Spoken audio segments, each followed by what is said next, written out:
मैंने 2 figure based questions यहाँ पे लिखे हुए हैं, मैग्नेटिक इफेक्ट पर ये क्वेश्चन पूछे गए हैं। इनका फिगर हम लोग कंप्लीट करेंगे। पहला है कंप्लीट द फिगर। ये देखो सर्कुलर कॉइल का दिया गया है, यहाँ पे राइट हैंड थंब रूल लगाना है आपको।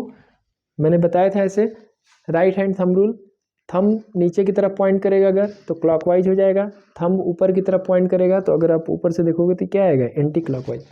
कोई दिक्कत नहीं है। देखो यहाँ पर करंट का डायरेक्शन क्या आ रहा है, नीचे की तरफ आ रहा है, ऐसे नीचे की तरफ आ रहा है, तो ये आपका क्लॉकवाइज होगा। तो यहाँ पर आपको कॉन्सेंट्रिक सर्किल बना देना है और डायरेक्शन को क्लॉकवाइज दिखा देना है। और यहाँ नीचे है तो इधर से ऊपर की तरफ जाएगा करंट, तो यहाँ भी कॉन्सेंट्रिक सर्किल बनाओ और ये एंटी क्लॉकवाइज दिखा दो, बस काम खत्म हो गया इसका। ये देखो क्या पूछा है, आइडेंटिफाई द डिवाइस। तो ये करंट फ्लो कर रहा है इसमें, तो ये मैग्नेट की तरह बिहेव करेगा, लेकिन अंदर कोई सॉफ्ट आयरन कोर नहीं दिख रहा है, तो ये है solenoid. Name 2 ways to increase the strength of magnetic field produced by this device. तो 2 तरीके जिससे कि हम मैग्नेटिक फील्ड स्ट्रेंथ बढ़ा सकते हैं। पहला है by increasing the number of turns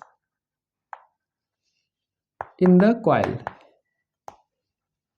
number of turns बढ़ा दीजिए। दूसरा है by increasing the current, current को बढ़ा करके। तीसरा भी लिख सकते हो by placing A soft iron core. Next question पूछा गया ड्रॉ मैग्नेटिक फील्ड पैटर्न। तो मैग्नेटिक फील्ड पैटर्न कैसे पता करते हैं, देखो यहाँ पर जो डायरेक्शन होगा करंट का, ऐसे समझो ऐसे जा रहा है करंट, तो ये कौन सा डायरेक्शन, मेरे लिए कौन सा डायरेक्शन है, ये क्लॉकवाइज है। तो क्लॉकवाइज का मतलब क्या हो गया, ये साउथ पोल है, और यहाँ तब क्या होगा, एंटी क्लॉकवाइज होगा, यानी नॉर्थ पोल होगा।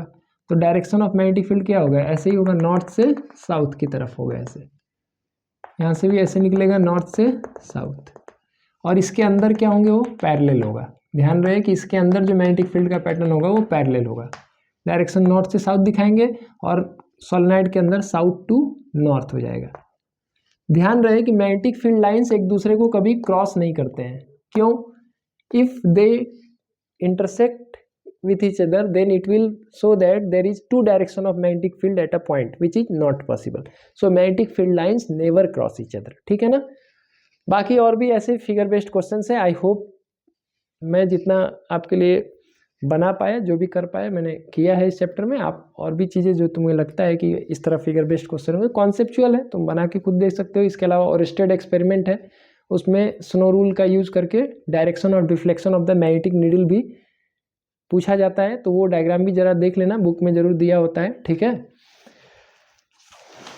बाकी कंटेंट जो भी है उसको रिकैप कर लेना चाहिए, और जब भी प्रिपरेशन करना चाहिए तो क्वेश्चन के बेसिस पर करना चाहिए। थ्योरी देखो सभी लोग पढ़ते हैं, अगर थ्योरी पढ़ने से सबके अच्छे स्कोर्स आते हैं या हम कोई एग्जाम क्रैक कर लें तो ये पॉसिबल नहीं होता है। मैक्सिमम लोग बुक्स परचेज कर लेते हैं, मोटी मोटी बुक होती है, उसके क्वेश्चंस अगर आप नहीं करोगे तो वो बुक खरीदने का भी कोई मतलब नहीं है, और एग्ज़ाम क्रैक करने की कोई पॉसिबिलिटी भी क्रिएट नहीं होती है। सबसे ज़रूरी चीज़ होता है कि क्वेश्चंस करना। थ्योरी सब कोई पढ़ता है, क्वेश्चंस बहुत कम लोग करते हैं, और वही बहुत कम लोग सक्सेसफुल होते हैं। तो क्वेश्चंस करो, प्रॉब्लम से कभी डरो मत, प्रॉब्लम्स को फेस करने से आदमी और अच्छा होते चला जाता है। ठीक है ना, थैंक यू।